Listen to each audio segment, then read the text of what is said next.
without seeing a specific proposal, I would say this. First, let me couch my statement by saying we value these working relationships and partners that are in place, not only here in Utah, but also across the western United States. Without these partnerships, we would be hard-pressed to manage these public lands on behalf of all the publics.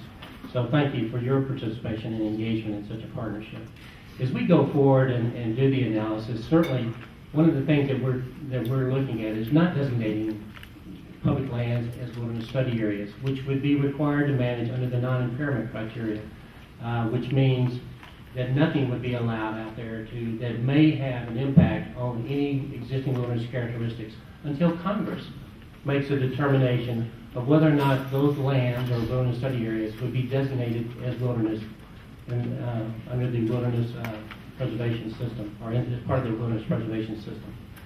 As we look at the secretarial order and we go forward with our inventory process or revisit the existing inventories that have been done, and for the most, the work in Utah has been completed, and those inventories are in fairly decent shape.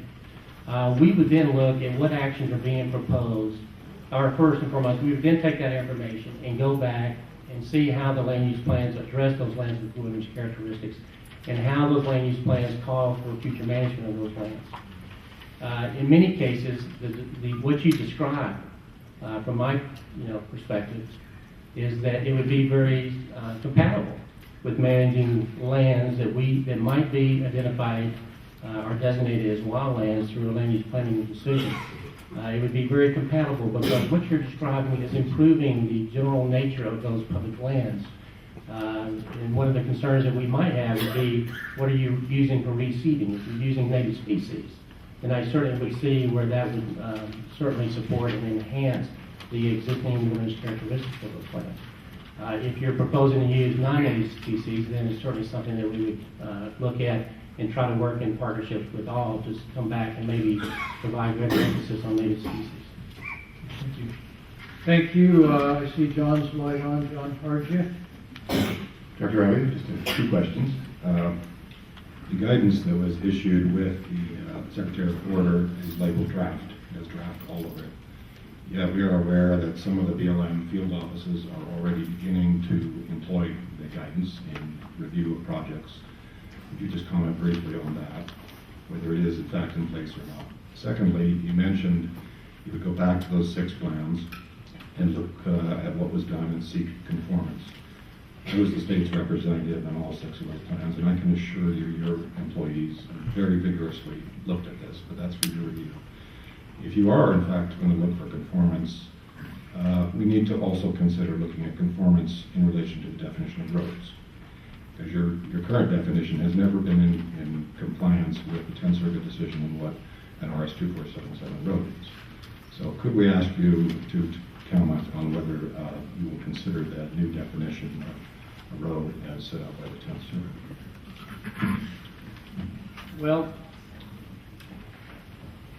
I'm not aware of, of what the 10th Circuit has determined regarding the definition of a road.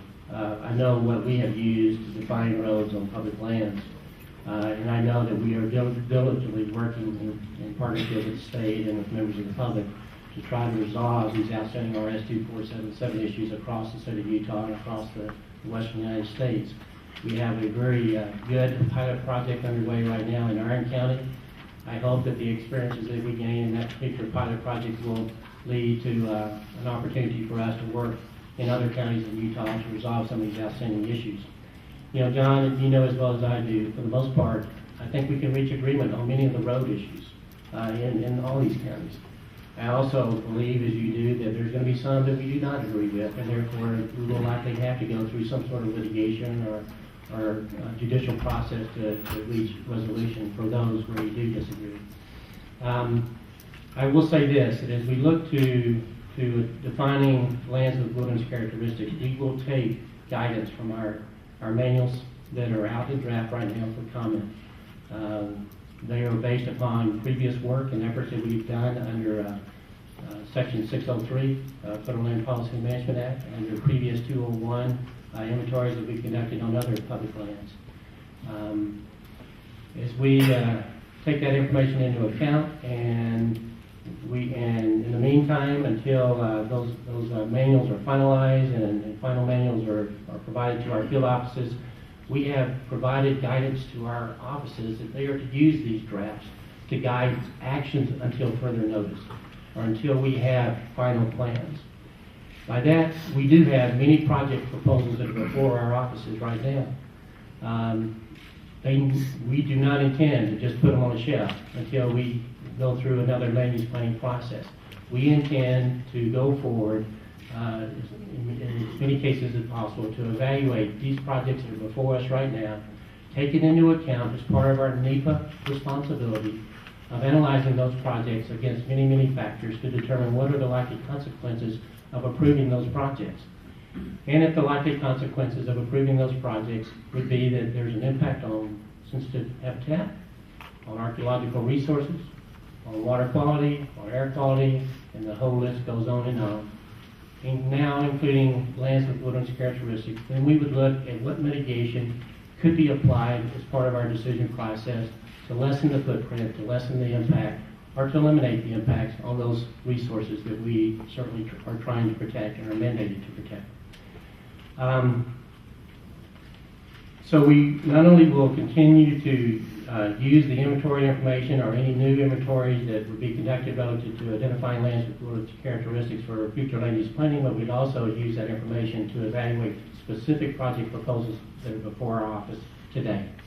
The criteria that we use is if there's a determination that there would be significant impact on those lands with wilderness characteristics, then there would be a decision made. Whether or not that use is a better and higher valued use than protecting the wilderness characteristics on those lands. And that would be done through the analysis and through a decision process that would be subject to protest, appeals, and decisions.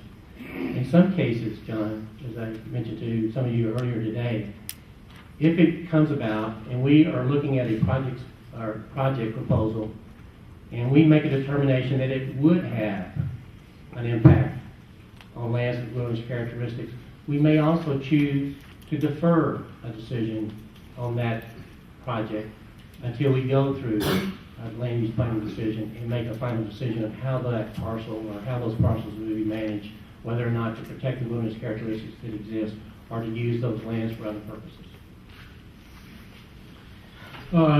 Do we have another question from the council? Okay. Put your light on. No?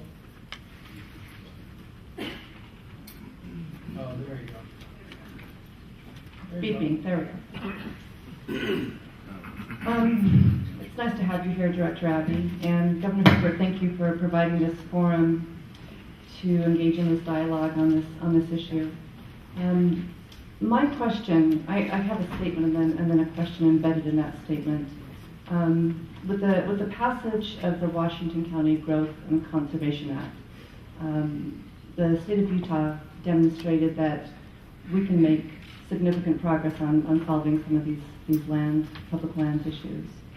And the process was very collaborative and involved diverse stakeholders, county commissioners, outdoor enthusiasts, conservation organizations, and we reached consensus for the first time in many, many years. There's a great appetite to continue that type of process here in the state of Utah. And a lot of counties are really hoping that we can engage in and continue to make progress in this area. And so my question to you is do you foresee any obstacles that the secretarial order might place might get in the way of this kind of collaborative office in the future? No, and again, that's an excellent point that you raised, and certainly a good question. I do not see obstacles. First and foremost, I wanted to be very clear that the Bureau of Land Management at the highest levels of our organization support the local initiatives that are depicted and that were used in coming out with the Washington County Lands Bill, as it has been used in coming up with lands bills in other states. For example, the state that I'm from, Nevada, we used a very similar process to resolve some longstanding issues, including which public land should be designated as wilderness and which should be released in Clark County, Nevada, in Lincoln County, Nevada, and White Pine County, Nevada, Carson City, Nevada. So the example that you're using in Washington County, Utah, is one that I believe has a great deal of merit. It's one that we fully support. It's one that we are committed to providing whatever information and data to local members of the public, to other interest groups, to help you guys get together, to have a dialogue, to try to work together on the common good for the public that we serve. So again, we are very supportive of what is taking place in Washington County and what's in the works in some of the other counties in Utah. And I do not see really any hurdles as a result of this secretarial orders getting in that way. Very good. Lieutenant Governor Greg Bell. Thank you, Mr. Chair. Thank you, Mr. Abbey, for being here, Mr. Paul. As I read the Secretary's order, I believe that we're backing up in finalizing our MPs because I believe the BLM, and that's very clear, I'll read the language, is going to have to demonstrate that they have a current inventory of, quote, lands with wilderness characteristics. And so, while you and I might say what is represented in the RMP is a good inventory,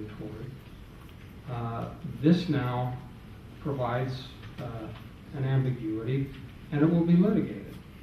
So this order, in my view, takes out of the BLM's hands the ability to collaborate, because you can't guarantee what third parties are going to do, irrespective of your motives. And secondly, under the order, you're going to have to evaluate lands with wilderness characteristics and treat them as such, unless, and so I think this order flips on its head the whole process, because it says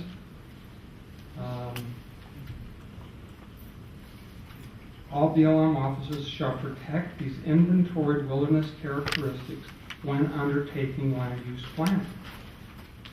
And the BLM shall describe such inventory lands, share this information with the public, and integrate this information into its land management decision. So once these inventories are made, and once the determination that we have lands with wilderness characteristics are made, the order requires you to manage as such unless the BLM determines the impairment of wilderness characteristics is appropriate and consistent with law and resource management consideration. Another step for litigation, because you don't, as you know, control your own destiny. So I guess it's a comment and a question. I'd appreciate your opinion, but one final quote. The BLM shall ensure that all lands with wilderness characteristics outside of the areas designated as wilderness study areas or pending before Congress are managed in accordance with this order and applicable law. Mm-hmm. I just don't see any other interpretation. Well, again, I think what you're doing is downplaying the discretion that Secretary Order does give to the Bureau of Land Management offices. The Secretary Order was intended to make sure that lands with wilderness characteristics are given due process, are taken into account in any of the decision processes or the decisions that might be reached by the Bureau of Land Management employees as part of a very public process, to make sure that lands with wilderness characteristics are provided, or at least given, the appropriate attention, just like we give other values associated with these lands, and that is taken into account in the analysis and ultimately in the decision. The decision that will be reached or could be reached could result in a decision to move forward with an action that could impact those lands with wilderness characteristics, that could prevent in the future those lands even qualifying for wilderness designation by Congress. Now, I don't know how all this is going to shake out, nor should I know at this point in time, because that is going to be determined through a process that's in place to evaluate the values associated with all of public lands. So as we go forward, all we're trying to do is recognize that lands with wilderness characteristics in itself have value. And whether or not those values are utmost in consideration with all the other proposals that are before us, that at the conclusion of our analysis, we'll make a decision that at least took that into account, and that the decision would reflect that it took that into account.